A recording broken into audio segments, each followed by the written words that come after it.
Deploy and manage domain controllers in Azure.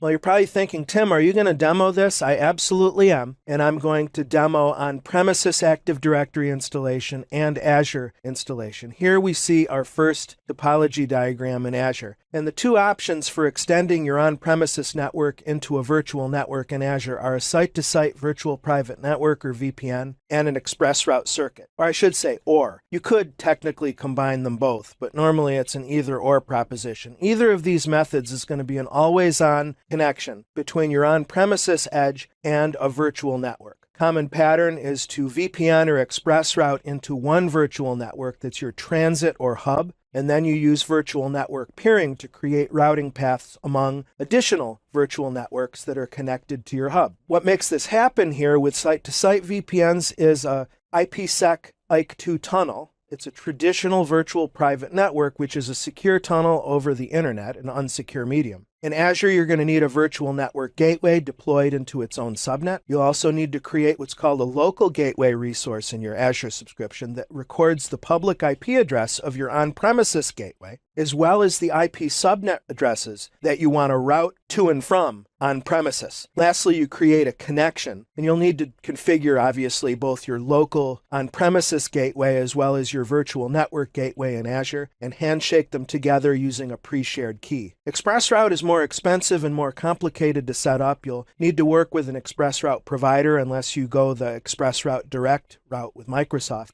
This is going to involve you bringing a couple redundant routers to the table and do some extra work. But in what's compare and contrast, both of these methods present a way to extend your network at layer 3 into Azure such that you then can have Windows servers in your virtual network that can then join your local ADDS domain. Or you could deploy domain controllers in Azure that serve the on-premises domain. Or you could create a separate forest and do a forest-to-forest trust across the cloud. I mean, so many patterns there work. We have to remember, though, the bottom line is that site-to-site VPN and ExpressRoute allow the protocols and ports that we use in Active Directory just fine because you've truly extended the network. Another point to consider is that ExpressRoute bypasses the public internet. So if AZ800 mentions that as a requirement in a case study, you know they'll be asking you about ExpressRoute rather than a site-to-site VPN. But as far as actually installing Active Directory and promoting a server to a domain controller, it's absolutely identical in Azure as it is on premises. It's just going to be some mechanisms that you can use to do that could be different, as you'll see in the demo.